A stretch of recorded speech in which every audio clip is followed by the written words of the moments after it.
Hello, this is attorney Zhang-Louie at Zhang-Louie PLLC.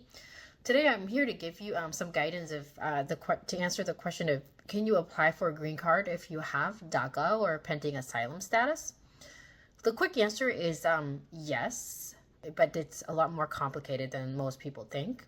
So technically, really everybody can file the I-140 petition, first step to a green card process if you qualify, including EB2 NIW and EB1A. But you know that filing is just the first step, right? The question is, can you complete the second step, which is the adjustment of status green card application, where they consider number one, you have to be formally admitted. You have to have admission into the U.S. initially. And secondly, do you have a lawful status? So if you have DACA, for example, you may not have a formal admission in the U.S., which can affect your ability to adjust status. Most DACA recipients will have to leave and process at the consulate, and most of them don't want to do that, so that's a careful consideration.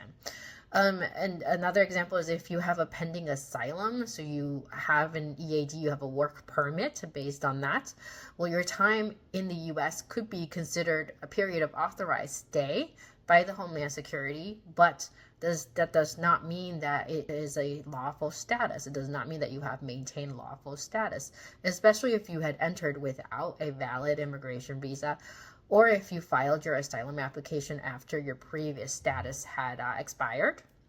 Further, if you have to leave, if someone tells you that to leave the U.S. to process at the consulate, that could be considered an abandonment of your asylum status, and you might, that might be terminated.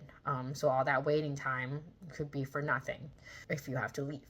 So while applying for the I-140 might be possible, and you may get that first step approval, it's the second step that's going to require careful planning and really a discovery phase, where we need to collect information before we can really make that determination for you.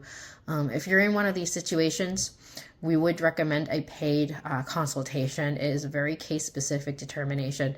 I would never advise a potential client to just sign to work on the EB2 NIW or the EB1A just because you qualify for it, a potential client that's in asylum or DACA status.